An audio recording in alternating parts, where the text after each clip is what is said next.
The vast chamber of the conclave of ascended species sat in perpetual twilight, bathed in the soft bioluminescent glow of ancient Litharian crystal formations that had burned without faltering for 11,000 cycles.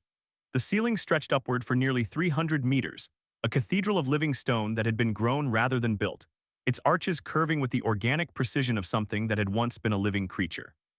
Seats lined the curved walls in ascending tiers, each one carved from a different material representing the homeworld of the species that occupied it. The Velnk sat upon cushions woven from the silk of their moon moths. The Keithrani perched upon crystalline pedestals that hummed with residual thermal energy from their volcanic homeworld. The Bragan occupied massive slabs of dense igneous rock, their enormous forms barely fitting into the allocated spaces. And at the very center of the chamber, upon a raised dais of pale stone that seemed to drink in the light around it, sat the Council of Primacy, 13 individuals drawn from the most ancient and powerful species in known space. They were the arbiters of galactic law, the custodians of the Accord of Worlds, and the final authority on which species deserved recognition and which would be left to fade into obscurity. Today, for the first time in nearly 400 cycles, they had been called to convene on a matter of admission. Councillor Vexillaren of the Litharian Conclave shifted in her seat, her slender four-fingered hands folding across her lap with practiced patience. Her iridescent skin caught the ambient light and scattered it in soft prismatic patterns, a biological display that her species had evolved over millions of years as a means of emotional communication. Right now, the subtle blue-green shimmer that rippled across her cheekbones indicated controlled irritation. She had not wanted this session called. She had argued against it in the pre-session chambers. She had filed 3 formal objections, all of which had been overruled. And yet here she sat because the Accords demanded it. "They're late," muttered Councillor Ordog of the Bragan Assembly, his deep voice vibrating through the stone beneath them like a low-frequency earthquake. His massive gray-skinned form dwarfed the seat he had been provided, and his small black eyes, more like a shark's than anything else, were fixed on the main entrance with an expression that hovered somewhere between boredom and hostility. Typical. A species that cannot even master basic temporal discipline wishes to sit among us. "They are not sitting among us," corrected Councillor Sievel of the Velnk Directorate, her voice carrying the melodic overtones common to her species' vocal structures. She was small, almost delicate by the standards of the chamber, her pale lavender fur groomed to immaculate perfection. "This is merely a review of their petition. The threshold for admission is extraordinarily clear, and I have every confidence that they will fail to meet it." "Then why are we here?" Ordog rumbled.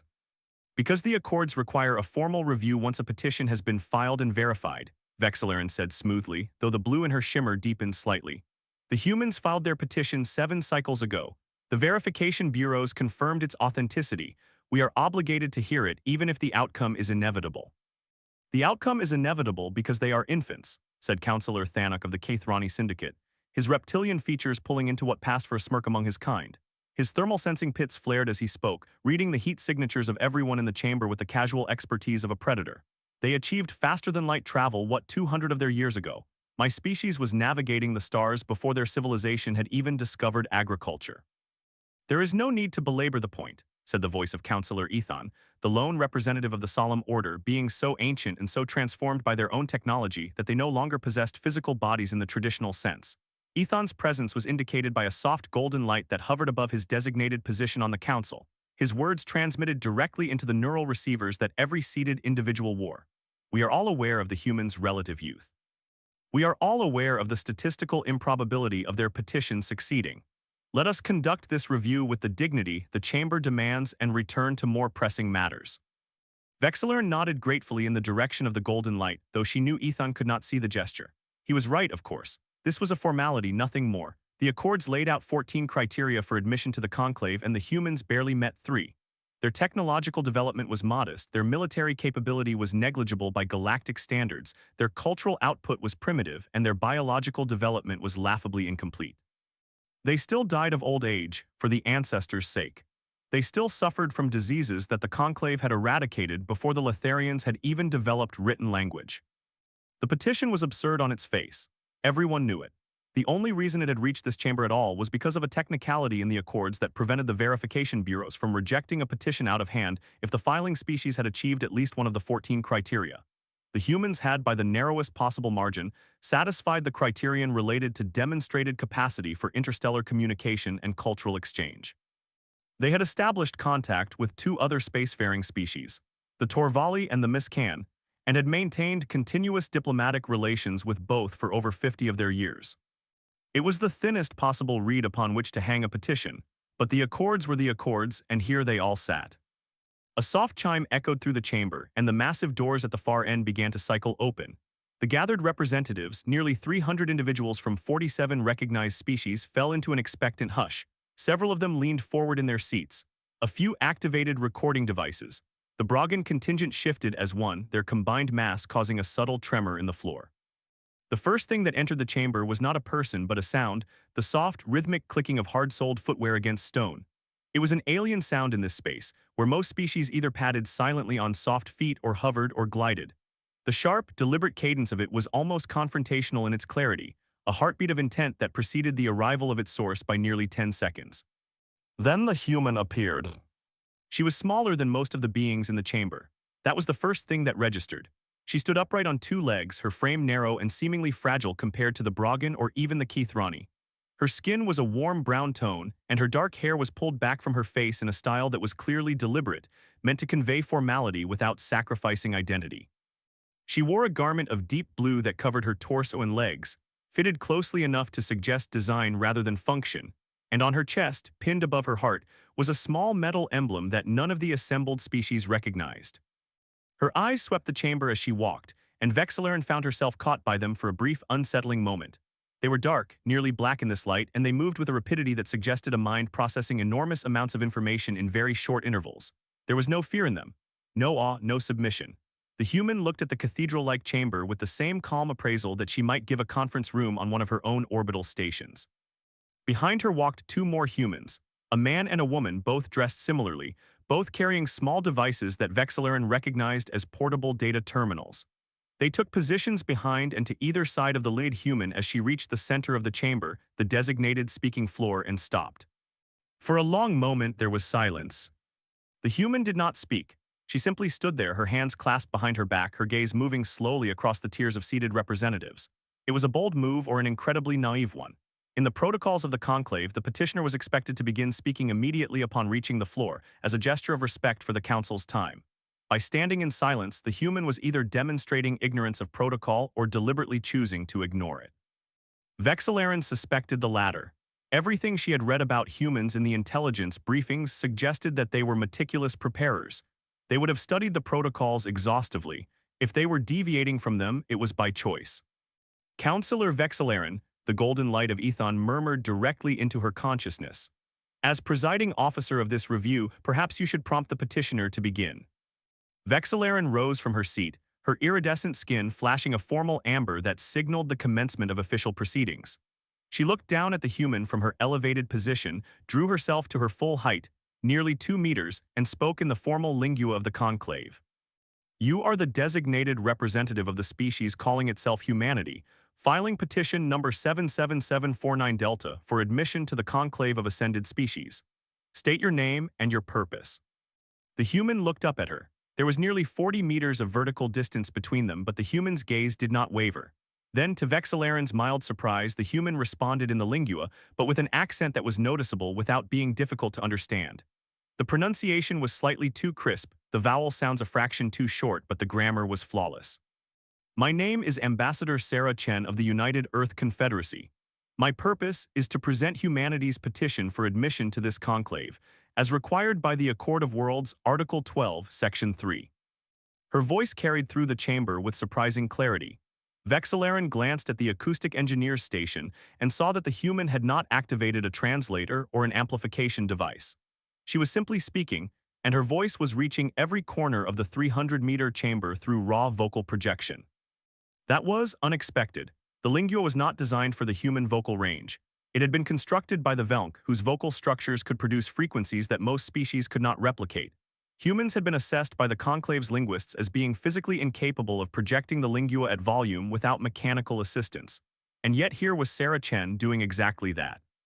Ambassador Chen, Vexillerin continued, keeping her tone precisely calibrated between formality and condescension, you are aware that admission to the conclave requires satisfaction of at least 10 of the 14 criteria established by the Accord of Worlds. You are further aware that the preliminary assessment conducted by the Bureau of Species Development has determined that humanity currently satisfies only 3 of these criteria. Do you accept this assessment? A ripple of murmured conversation moved through the chamber. The Broggan shifted again. The Velnk representatives exchanged glances. Even the golden light of Ethan seemed to pulse with curiosity, though that might have been a trick of the bioluminescence. Sarah Chen's expression did not change. I am aware of the preliminary assessment, Counselor. I am also aware that the Bureau of Species Development's assessment was conducted 8 cycles ago and was based on data that is now significantly outdated. Humanity respectfully submits that a new assessment is warranted. A new assessment, Thanak repeated, his reptilian face pulling into an expression of open skepticism. Based on what precisely? 8 cycles is nothing. My species did not meaningfully advance its technological capabilities in 8 cycles until we had been spacefaring for over 1,000 years. Which is precisely why the Bureau's assessment methodology is flawed when applied to humanity, Sarah Chen replied, turning her gaze to the Keithrani counselor with that same unsettling directness. The Bureau's models are calibrated to the development curves of species that have been spacefaring for millennia. They assume a certain rate of progress. Humanity does not follow that curve. Every species claims to be special, Siavel said, her melodic voice carrying a note of gentle dismissal. The Torvali said the same thing when they petitioned, as did the Miscan. Both were found to develop along entirely predictable lines once sufficient data was collected. The Torvali and the Miscan are both fine species, Sarah Chen said, and both are friends of humanity. But with respect, Counselor, neither of them underwent what we call a singularity event within 200 years of achieving faster-than-light travel. Humanity did. The chamber went very still. The term singularity event was not a casual one in conclave discourse. It referred to a specific phenomenon, a point at which a species' technological development became so rapid and so self-reinforcing that it effectively broke the standard predictive models. Singularity events were theoretical. They had been hypothesized by solemn order mathematicians thousands of cycles ago, but no known species had ever actually undergone one. The models suggested that they were extraordinarily rare and required very specific conditions to initiate. You claim that humanity has undergone a singularity event. Ethan's voice entered the consciousness of every being in the chamber, and the golden light pulsed with what could only be described as intense interest. That is a significant claim, Ambassador. It is a factual claim, Counselor, Sarah Chen said, and I have the data to support it. May I present it? Vexillarian hesitated. She looked toward the golden light. Ethan's presence seemed to brighten almost imperceptibly, the solemn order equivalent of a nod, perhaps. She turned back to the human. You may present your data, Ambassador. The floor recognizes you. Sarah Chen nodded to the woman behind her, who tapped something on her data terminal. A moment later, a holographic display flickered to life above the speaking floor, a three-dimensional projection that was, by the standards of the conclave, almost rudimentary in its visual presentation, but staggering in its content. This is a timeline of humanity's technological development over the past 200 of our years, Sarah Chen said, her voice steady and clear as she gestured toward the display. The vertical axis represents a composite index of technological capability, calibrated to the Bureau's own measurement standards. The horizontal axis represents time. The display showed a line that began at the bottom of the axis and curved upward in a shape that started gentle and then steepened dramatically.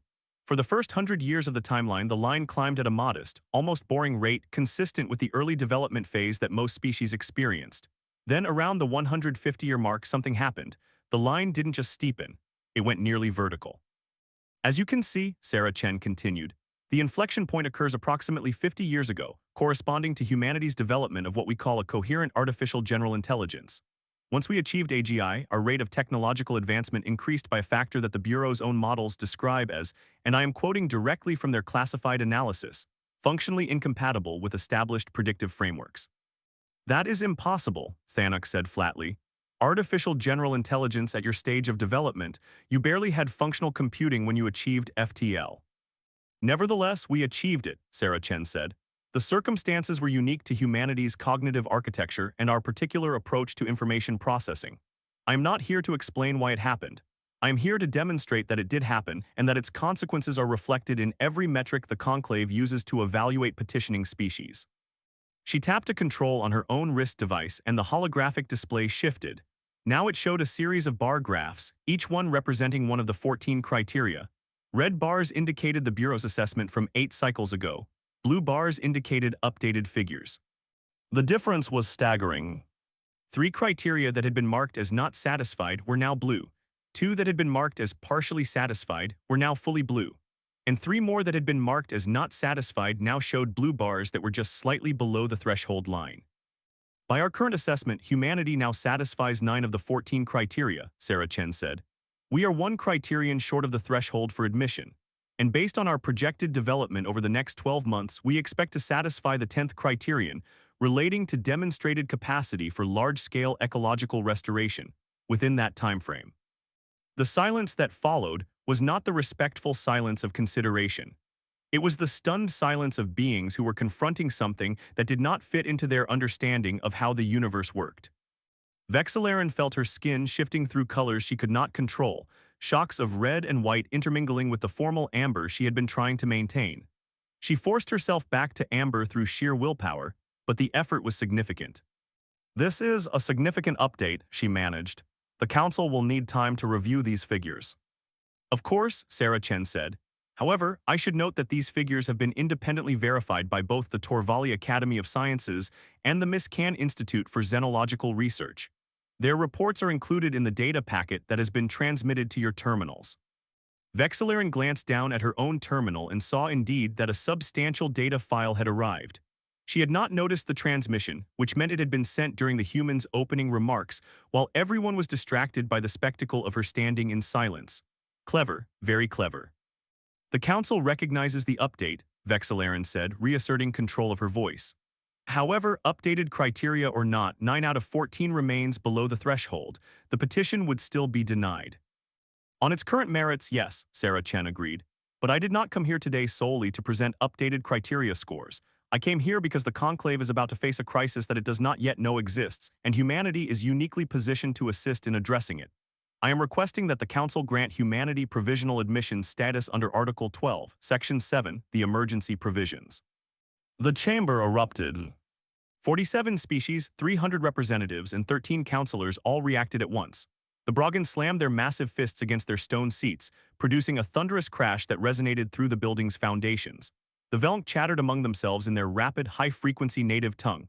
The Keithrani's thermal pits flared to their maximum aperture, a threat response that caused the nearest representatives to lean away. Several of the smaller species rose from their seats in agitation, and a few of the more excitable ones began shouting over each other in a dozen different languages. Through it all, Sarah Chen stood motionless on the speaking floor, her hands still clasped behind her back, her expression unchanged. Order, Vexillaren's voice cut through the chaos like a blade, amplified now through the chamber's systems. Her skin had gone a deep, commanding violet, the Letharian color of absolute authority. This chamber will come to order immediately, or I will invoke Article 6 and clear the galleries.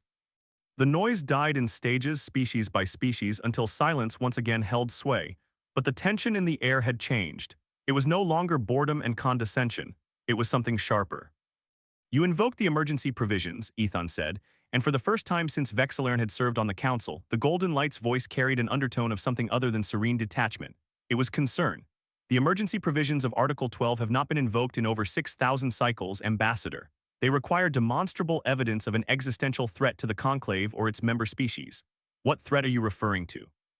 Sarah Chen looked up at the Golden Light, the Valdrith. The reaction to that single word was, if anything, more intense than the reaction to the emergency provisions invocation had been. Several representatives went pale, or the equivalent of pale for their species. A Brogan actually roared, a sound that triggered fight-or-flight responses in nearly every prey species present. 2 of the Velnk representatives fainted. The Valdrith, even speaking the name in the conclave, was considered borderline taboo. They were the ghost story that older species told their young. The reason why certain star systems were marked on every navigational chart as permanently hazardous, do not approach. The reason why the conclave had been founded in the first place, 11,000 cycles ago, because a coalition of early spacefaring species had barely survived an encounter with them and had sworn to never be caught unprepared again. The Valdrith were not a species in the conventional sense. They were something else, something that had existed in the spaces between stars for longer than any known civilization. They consumed. That was the only word that adequately described what they did. They consumed stars. They consumed planets. They consumed the energy and matter of entire systems and left behind nothing but dead, dark voids. They had been dormant for millennia, and most modern species had begun to treat them as myth rather than history. The Valdrith are dormant, Thanok said, but his voice had lost its confident edge. His thermal pits were still flared wide. They have been dormant for over 8,000 cycles. The monitoring stations have detected nothing. The monitoring stations were designed to detect Valdrith activity at distances of up to 500 light-years, Sarah Chen said. Our AGI detected anomalous gravitational signatures consistent with early-stage Valdrith emergence at a distance of approximately 1,200 light-years, in a region of space that the Conclave's monitoring network does not cover because it was considered too distant to be relevant. You expect us to believe, Ordog rumbled slowly, that your infantile artificial mind detected a threat that our monitoring systems, which have been maintained and refined for 11,000 cycles, could not. Yes, Sarah Chen said simply. And why should we believe that? Because I am about to show you the data, and because the Torvali have already confirmed our findings with their own independent observations. Their Deep Space Telescope array detected the same gravitational anomalies 14 months ago. They reported it to the Conclave's Bureau of Extraplanetary Threats, and the Bureau classified it as a probable instrumental artifact and dismissed it. Vexillaren felt a cold tendril of something that her species did not have a precise word for. It was somewhere between fear and shame curl through her chest. She accessed her terminal and searched for the Torvali report. It was there exactly as the human described, filed 14 months ago, classified as an instrumental artifact, buried in a subdirectory that no one had looked at since. She pulled up the report and began reading. The Torvali data was meticulous, they were exceptional astronomers, and their telescope array was the most sophisticated in known space outside of the Solemn Order's own instruments. The gravitational signatures they had detected were not ambiguous, they were not marginal, they were clear, repeatable, and consistent with exactly one known phenomenon. Valdrith emergence. How long? Ethan asked, and the golden light had dimmed slightly, a sign of intense computational activity. The Solemn Order was running its own analysis, Vexillaren realized, and it was reaching the same conclusions. At current rates of emergence, the Valdrith swarm will reach the outer boundaries of conclave space in approximately 60 of our years, Sarah Chen said. That is within the expected lifetimes of several current counselors, and certainly within the expected lifetimes of everyone in this chamber who belongs to a species that has not achieved biological immortality. 60 years, Seaval whispered, and her melodic voice had lost its music. That is nothing, that is no time at all. It is time enough, Sarah Chen said, if action is taken immediately, and that is why I am requesting provisional admission. Humanity has been studying the Valdrith for the past 5 years. We have been developing countermeasures. We have theoretical frameworks for defensive technologies that no other species has pursued because the threat was considered extinct or mythical. But we cannot deploy these countermeasures alone. We need access to the Conclave's industrial capacity, its raw materials, and its coordination networks. And in return, we will give you the means to survive what is coming. Another silence fell over the chamber, but this one was different from the ones that had preceded it. This silence was heavy with the weight of reevaluation. Every being in the room was mentally recalibrating their assessment of the small, fragile-looking creature standing on the speaking floor below them. Thanok was the first to break it. This is a manipulation, he hissed. You fabricate a threat, one that conveniently cannot be independently verified by the Conclave's own instruments, and use it to leverage admission that you could not achieve through legitimate means. It is a classic deception strategy. The Keithrani wrote the textbook on it. The Keithrani wrote the textbook on conventional deception strategies, Sarah Chen replied without heat. Fabricating a Valdrith emergence would require generating gravitational anomalies detectable across 1,200 light-years of space. No technology known to any species, including the Solemn Order, is capable of doing that. Counselor Ethan, can you confirm? The golden light pulsed. I can confirm that the gravitational signatures in question are genuine and beyond the capacity of any known technology to artificially reproduce. Furthermore, my own analysis of deep space observational data, drawn from sources independent of both humanity and the Torvali, corroborates the emergence pattern. The Valdrith are awakening. Thanok opened his mouth, closed it, and then opened it again. No sound came out. His thermal pits contracted to their smallest aperture, a sign of intense stress among his species, and his clawed fingers gripped the edge of his crystalline pedestal hard enough to produce a faint squeaking sound. The emergency provisions require a 2/3 vote of the council, Vexillaren said, and she was surprised by how steady her voice sounded given that her entire internal emotional spectrum was in chaos. Even if the threat is verified, provisional admission is not guaranteed. I understand, Sarah Chen said. I would ask only that the council consider this. The Conclave has had 11,000 cycles to prepare for the Valdrith's return. In that time, it has dismantled the defensive fleets that were built after the first emergence. It has allowed the monitoring network to atrophy. It has allowed the knowledge of Valdrith combat protocols to fade into historical archives that no one reads. The Conclave is not prepared for what is coming. Humanity is. Not because we are older or wiser or more powerful, but because we are new enough to still be afraid. The words hung in the air like smoke.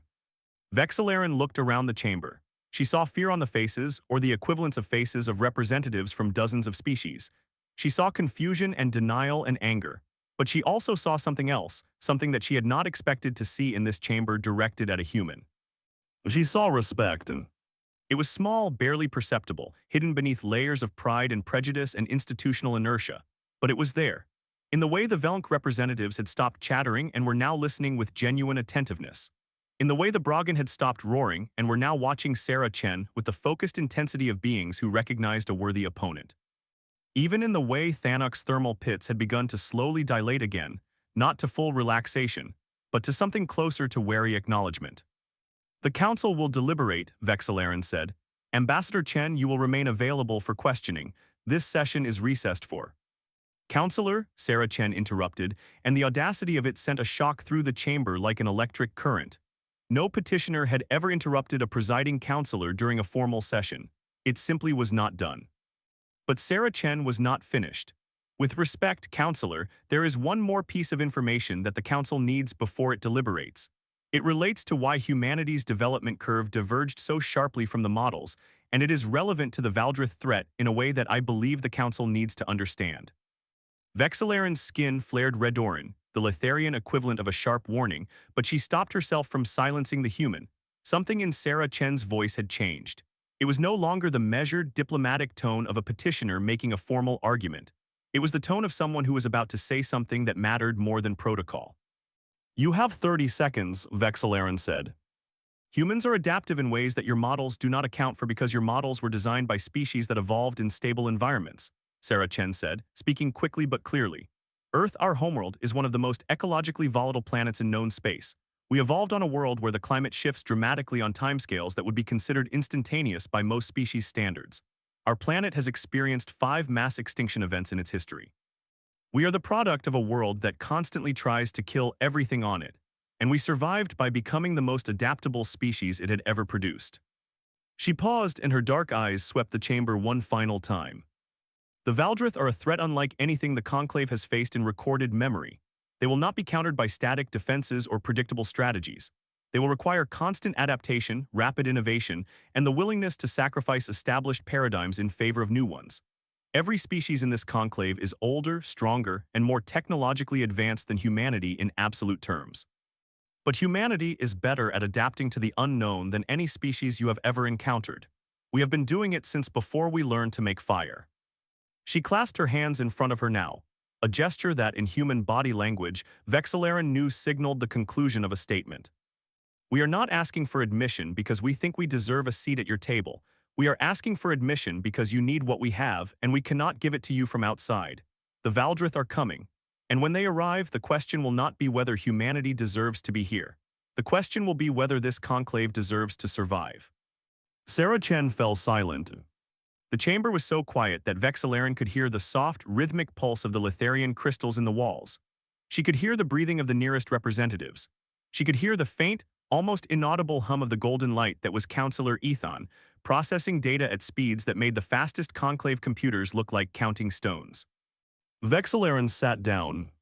She did not call for a recess. She did not declare the session ended. She sat down and she looked at the other 12 members of the council and she waited. The vote took 4 hours. During those 4 hours, the human delegation stood on the speaking floor without sitting, without eating, without drinking, without once displaying any sign of fatigue or discomfort. Vexillaren, watching from her seat, noted this with a mixture of admiration and unease. Most species would have shown some sign of physical stress after 4 hours of standing still. The humans simply endured. It was such a small thing, but in the context of everything else Sarah Chen had said, it felt like proof. The debate among the counselors was fierce and at times ugly. Thanok argued passionately against provisional admission, invoking precedent, protocol, and the sanctity of the Accords. Ordog dismissed the Valdrith threat entirely, calling it a human trick, and demanding that the petition be rejected on principle. Seaval wavered, her natural diplomacy warring with her instinctive caution. But Ethan spoke. The golden light had been silent for most of the 4 hours, processing, analyzing, calculating. When it finally spoke, its voice entered every consciousness in the chamber with a weight that went beyond mere words. I have completed my analysis, Ethan said. The Valdrith emergence is real. The gravitational signatures are unambiguous. The projected timeline is accurate to within a margin of error that does not change the strategic implications. Furthermore, I have analyzed humanity's proposed countermeasures in the data packet they provided. They are theoretically sound. They would not stop the Valdrith entirely. Nothing in our current understanding can do that. But they would reduce the losses incurred by conclave member species by an estimated 60 to 70%. A pause. I am voting in favor of provisional admission. I would further recommend that humanity's provisional status be elevated to a coordinating role in the conclave's defensive preparations, as their expertise in this specific domain exceeds our own. The Golden Lights Declaration broke something open. Over the next hour, 3 more councilors declared their support, enough to reach the 2/3 threshold. The final vote was 9 in favor, 3 opposed, and 1 abstention. Vexillaren voted in favor. She was not entirely sure why. Part of it was Ethan's recommendation, which carried enormous weight. Part of it was the Torvali data, which she had now read in its entirety and which was irrefutable. But part of it, she suspected the largest part, was the image of Sarah Chen standing on the speaking floor, small and alone in a cathedral built by beings who had considered her species beneath notice, refusing to sit down, refusing to be afraid, refusing to be anything less than exactly what she was. When the vote was announced, the chamber reacted with a complex mixture of relief, anger, disbelief, and something that might have been hope. Sarah Chen stood motionless through all of it, her expression unchanged, until Vexillaren rose to deliver the formal ruling. The Council of Primacy has voted to grant humanity provisional admission to the Conclave of Ascended Species under Article 12, Section 7 of the Accord of Worlds. This provisional status shall remain in effect for a period of 10 cycles, at which point humanity's full petition will be reassessed based on updated criteria. Ambassador Chen, do you accept these terms? Sarah Chen looked up at her, and for the first time since she had entered the chamber, something shifted in her expression. It was not a smile, it was not relief, it was something more fundamental, a recognition, perhaps, of the fact that the hard part was not getting admitted. The hard part was everything that came next. Humanity accepts, she said. Then she turned and walked out of the chamber, her hard-soled shoes clicking against the ancient stone with the same steady, unhurried rhythm that had announced her arrival. The sound echoed long after she had disappeared through the doors, reverberating through the crystal walls of a building that had stood for 11,000 cycles, and that, for the first time in all that time, contained something it had never contained before. The future. In the days that followed, the Conclave's institutional machinery ground into motion with the sluggish reluctance of a machine that had not been properly maintained. Committees were formed. Subcommittees were formed to oversee the committees. Research divisions were tasked with reviewing the human data packets. Diplomatic corps were mobilized to coordinate with the Torvali and the Miscan. And in every corner of the Conclave's vast bureaucratic apparatus, the same argument played out in 1,000 different variations. Between those who accepted the Valdrith threat and those who did not, between those who saw the humans as potential allies and those who saw them as opportunists, between those who wanted to act immediately and those who wanted to wait for more data. The denial ran deep. Vexillaren encountered it everywhere she went. At a formal reception hosted by the Velnc Directorate, she listened as a senior Velnc diplomat dismissed the entire affair as a tempest in a teacup, and expressed confidence that the Bureau of Extraplanetary Threats would issue a revised assessment exonerating the original dismissal.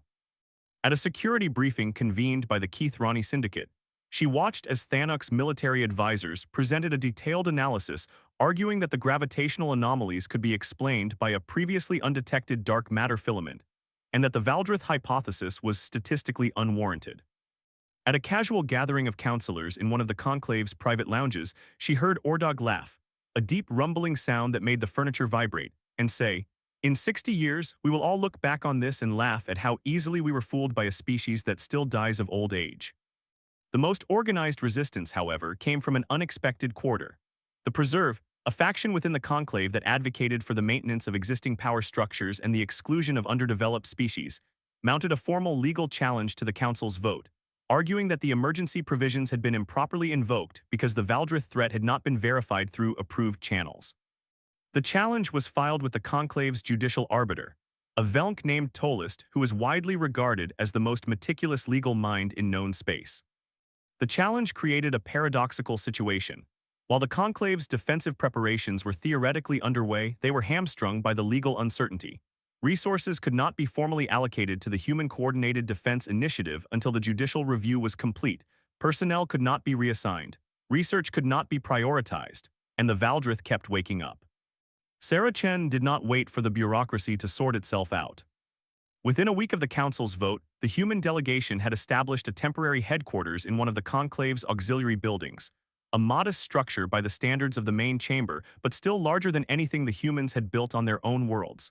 From this headquarters, they began doing what humans apparently did best. They adapted. Without formal access to the conclave's industrial networks, the humans reached out directly to the Torvali and the Miss Can, leveraging their existing relationships to secure raw materials and manufacturing capacity through bilateral agreements that did not require conclave authorization. Without formal access to the conclave's research databases, they built their own, using their AGI systems to synthesize and cross-reference every piece of publicly available data on Valdrith behavior, physics, and history. Without formal command authority, they began issuing detailed technical specifications and design protocols to any species or organization that was willing to listen, offering them freely and without condition. The response was mixed. The Torvali threw themselves into the human initiative with characteristic enthusiasm, their natural curiosity and scientific bent making them eager partners. The Miscan, more cautious, participated at a remove, sharing data but holding back full commitment until the judicial review was resolved. Several smaller species, emboldened by the Torvali's example, also began quietly cooperating with the humans. But the major powers of the conclave, the Brogan Assembly, the Keith Ronnie Syndicate, even elements of Vexillarian's own Litharian conclave, held back, constrained by the legal challenge, by institutional inertia, and by something deeper and more stubborn than either. Denial. It was not irrational, Vexillarian realized as she watched the situation develop. It was, in fact, entirely rational from a certain perspective. The conclave had existed for 11,000 cycles without facing a Valdrith emergence. Every generation of counselors had known about the threat in the abstract, had been briefed on the histories, had been shown the ancient damage assessments. But 11,000 cycles of safety had done what 11,000 cycles of safety will always do. They had transformed knowledge into mythology and mythology into irrelevance. To accept the Valdrith threat as real was to accept that the conclave had been wrong fundamentally, structurally, systemically wrong for millennia. It meant accepting that the defensive fleets should not have been dismantled. It meant accepting that the monitoring network should have been expanded, not contracted. It meant accepting that the Bureau of Extraplanetary Threats had been negligent in dismissing the Torvali report. It meant accepting that the Preserve's entire philosophy of stable, gradual development was not just wrong but dangerously wrong. And it meant accepting that a species that had been spacefaring for 200 years, a species that still died of old age, that still fought wars among itself, that still had not achieved even a fraction of the conclave's technological sophistication, had seen the truth that the conclave had willfully ignored. That was the part that stuck in the craw. That was the part that Thana could not say out loud, but that burned behind his eyes every time he looked at the human delegation's headquarters. That was the part that made Ordog laugh too loudly and too often. That was the part that made otherwise intelligent beings cling to increasingly implausible alternative explanations for the gravitational data. Humans had seen what the conclave had not, and the conclave could not forgive them for it. Vexillarian found herself visiting the human headquarters more often than her position strictly required. She told herself it was oversight, she had voted for provisional admission, and she felt responsible for ensuring that the humans did not overstep their mandate. But if she was honest with herself, and Litharians were biologically incapable of being dishonest with themselves, their skin gave them away every time she was drawn by something else. She was drawn by the way the humans worked. The headquarters was a hive of activity at all hours. Humans did not seem to sleep in the way that other species did. They took short rest periods at irregular intervals, but the building never went dark. There was always someone moving, always someone talking, always someone working on something. The pace of it was exhausting even to observe, and Vexillarian, whose species naturally operated at a slower metabolic rate, found herself fascinated by the sheer sustained intensity of it. And the noise, humans were noisy. They talked constantly not just about work but about everything. They argued about things that had nothing to do with their mission, the quality of food in the conclave's commissaries, the aesthetic merits of various architectural styles, the relative intelligence of different species' domestic animals. They laughed, a sharp, explosive sound that Vexillarian had never heard in the conclave before. They played games that seemed to involve the strategic manipulation of small colored pieces on flat surfaces. They sang, sometimes, in voices that were not particularly harmonious by Litharian standards, but that carried an emotional rawness that was startling in its authenticity. They were, in short, alive in a way that the conclave's member species, polished and ancient and refined, had largely forgotten how to be. On her third visit, Vexilern found Sarah Chen working alone in a small room off the main operations center. The room was cluttered with data displays, half-eaten meals, and stacks of physical documents, a preference for hard copy records that Vexilern found quaint but that the humans apparently considered essential for analog redundancy. Sarah Chen looked up as the Litharian entered, and her expression shifted from focused concentration to something warmer. Ambassador Chen, Vexilern said, I hope I am not interrupting. You're not, Sarah said, gesturing to a chair that had been clearly modified to accommodate a Litharian frame. One of the humans must have adjusted it, Vexilern realized, which meant they had anticipated her visit. Please sit. I assume you're here with an update on the judicial review.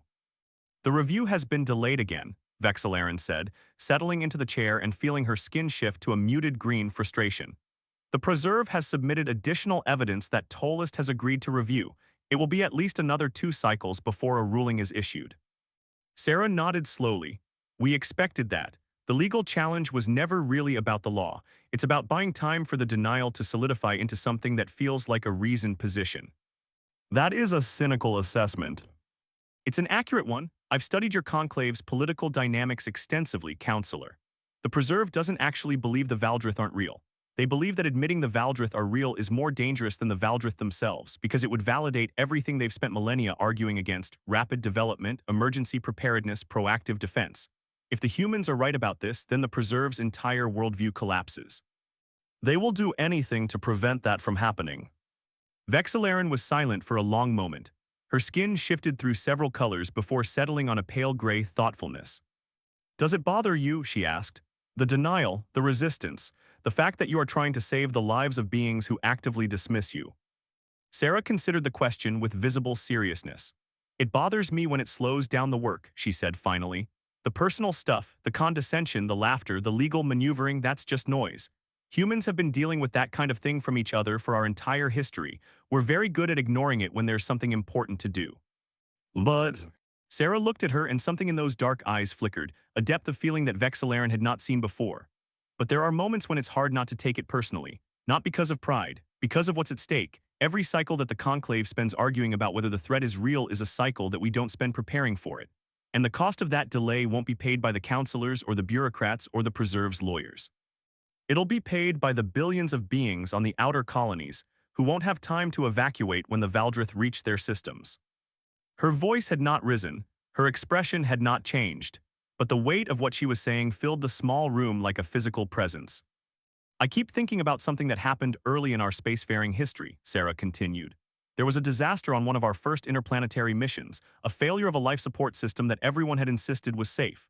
The engineers who had designed the system refused to believe the failure reports at first. They kept saying the data must be wrong, that the system couldn't fail that way. By the time they accepted the reality, the crew had been dead for 6 hours. She paused. Denial doesn't just prevent you from solving the problem, it prevents you from even seeing the problem. And by the time you see it, it's too late. Vexilern sat with that for a long time after she left the human headquarters. She sat with it through the rest of the day, through the night cycle, and into the next morning. She sat with it while she attended a meeting of the Litharian delegation, where her colleagues discussed the judicial review with the detached amusement of beings who believed it was all a pointless exercise. She sat with it while she reviewed intelligence reports that confirmed, again, the Valdrith emergence data.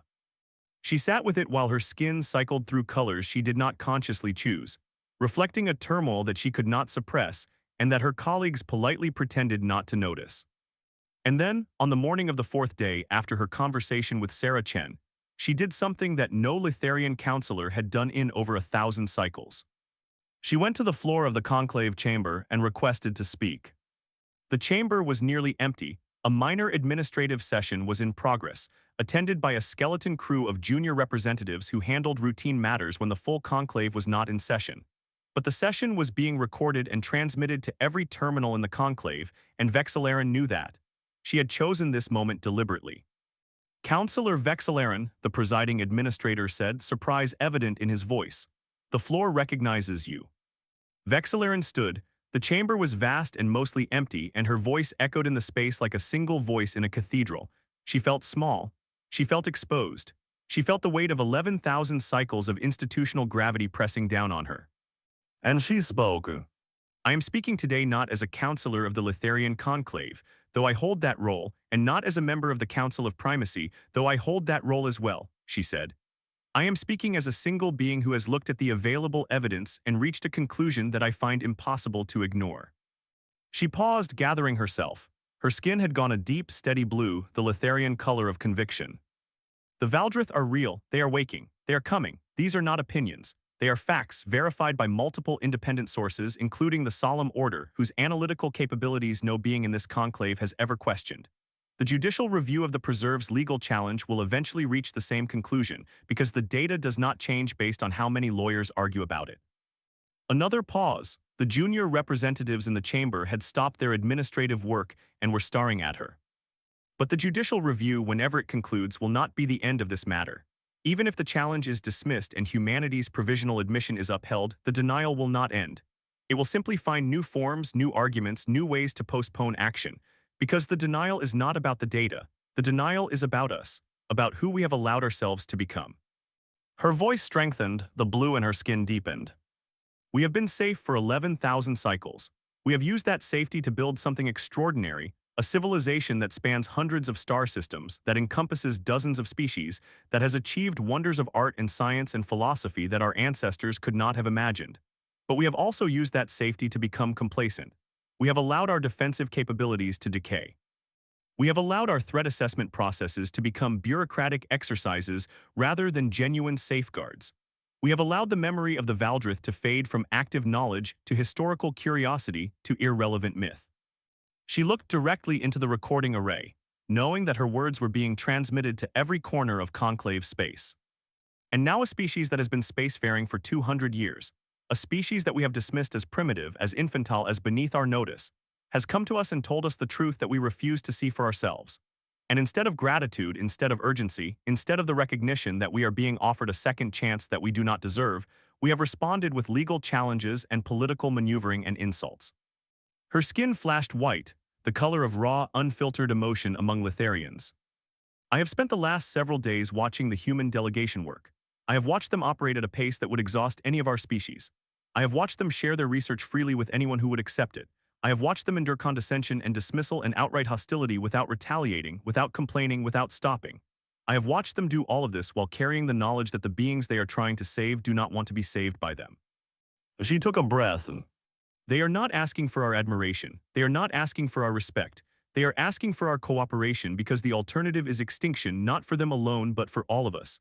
And I am asking, no, I am begging this conclave to stop pretending that cooperation is optional. It is not optional. It is the only thing that matters. She stopped. The chamber was utterly silent. Even the bioluminescent crystals seemed to dim, as if the building itself was holding its breath. I have no formal authority to compel action, Vexillaren said quietly. I am one voice in a chamber of hundreds, but I am a voice that has looked at the truth and chosen not to look away. I hope that others will do the same. She sat down. The recording of her speech spread through conclave space faster than anything had spread since the Accord of Worlds itself. Within hours, it had been translated into every major language and transmitted to every member species. Within days, it had become the single most discussed piece of oratory in generations. The reaction was ferociously divided, praise from some quarters, condemnation from others, and from most, a stunned, uncomfortable silence that suggested beings who were being forced to reconsider assumptions they had held for their entire lives. The Preserve called for Vexillaren's removal from the council. The motion was defeated, but the margin was narrower than anyone had expected. Thanak publicly accused her of being manipulated by a primitive species and demanded a formal investigation into her communications with the human delegation. Ordog simply stopped speaking to her, which was, she reflected, probably the most emotionally mature response the Broggan had ever demonstrated to anything. But something had shifted. Vexillaren could feel it in the subtle currents of conclave politics, the way certain conversations that had been impossible a week ago were now merely difficult, the way certain proposals that would have been dismissed out of hand were now being tentatively discussed, the way certain beings who had been firmly in the denial camp were beginning to edge quietly toward the exits. The Torvali, who had never wavered, intensified their cooperation with the humans and began openly pressuring other species to do the same. The Miscan, finally convinced by the accumulating evidence, dropped their cautious semi-participation and formally joined the defense initiative. 3 more minor species signed on within a week. And then the Solemn Order spoke. Not through Ethon this time, through the Order itself, a collective statement transmitted simultaneously to every terminal, every communication device, every neural receiver in conclave space. It was brief as solemn order statements always were, and it carried the full weight of a civilization that had transcended physical form and existed as pure intelligence distributed across a network of artificial substrates spanning dozens of star systems. The solemn order has completed its independent assessment of the Valdrith emergence. The threat is real, the timeline is accurate, and humanity's proposed countermeasures represent the best available option for reducing casualties. We urge the Conclave to set aside its internal disputes and act. Time is finite. The universe does not negotiate. There was no more denial after that. Not because the denial was gone, Vexillaren understood that it would never be fully gone, that there would always be beings who preferred the comfort of falsehood to the burden of truth. But the solemn order statement removed the last plausible cover for inaction. You could dismiss the humans as primitives. You could dismiss the Torvali as excitable. You could dismiss the Miscan as cautious converts. You could not dismiss the solemn order. You could not dismiss beings who had been spacefaring since before the Conclave existed, who had watched stars die and been born again, who had computed the answer to questions that most species had not yet learned to ask. The judicial review was expedited. Tollist, the Velnk arbiter, issued a ruling that was characteristically precise and devastatingly thorough. The Preserve's challenge was denied on all counts, the emergency provisions had been properly invoked, and humanity's provisional admission was upheld. The ruling was 57 pages long and left no room for appeal. The Conclave's defensive preparations lurched into motion with the ungainly urgency of a machine that had been idle for too long. Resources were allocated, personnel were reassigned, research was prioritized, and at the center of it all, coordinating and planning and designing and building with that relentless, exhausting, irrepressible energy that seemed to be humanity's defining characteristic, the human delegation worked. Sarah Chen never asked for credit. She never pointed out that she had been right when others were wrong. She never leveraged the Conclave's embarrassment for political advantage. She simply did the work day after day, cycle after cycle, with the same quiet, unyielding focus that had carried her through that first session in the Conclave chamber. Vexillaren watched her and she learned. She learned that denial was not a weakness unique to any single species, but a temptation inherent to all beings who had the luxury of safety. She learned that the antidote to denial was not argument but action, doing the work regardless of whether others acknowledged its necessity. She learned that courage was not the absence of fear but the willingness to act in spite of it, and that the humans, for all their fragility and youth, possessed a kind of courage that the ancient species of the Conclave had allowed themselves to forget.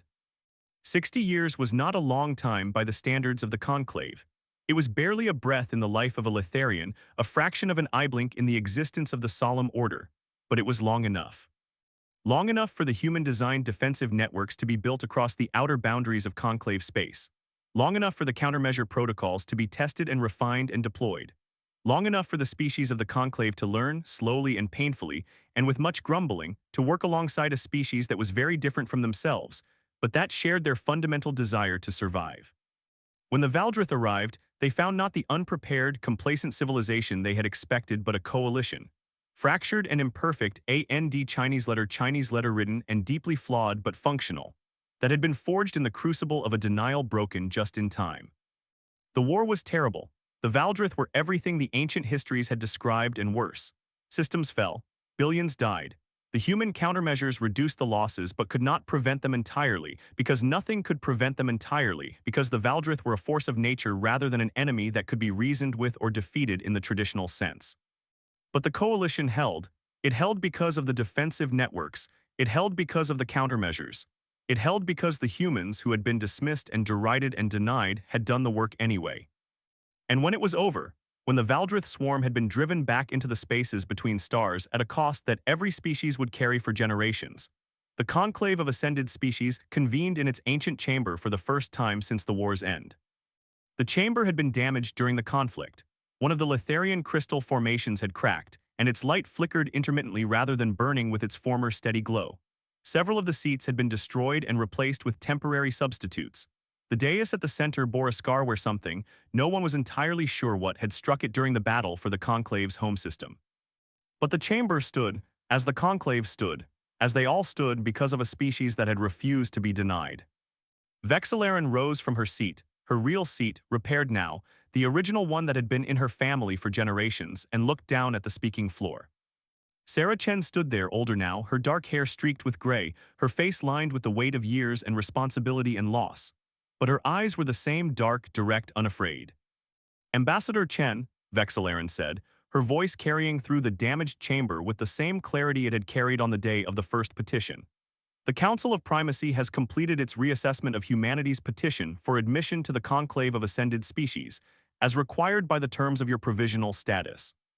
She paused, her skin shone a deep, steady gold, the Litharian color of honor. Humanity now satisfies all 14 criteria for admission. The petition is granted. Full and permanent membership in the Conclave of Ascended Species is hereby conferred upon the species known as humanity, with all rights and responsibilities attendant thereto. Sarah Chen looked up at her, and this time she smiled. Humanity accepts, she said. And the chamber, cracked and scarred and imperfect but alive, so wonderfully alive, rang with the sound of hard-soled shoes clicking against ancient stone, steady and unhurried and unafraid, as a species that had once been denied took its rightful place among the stars.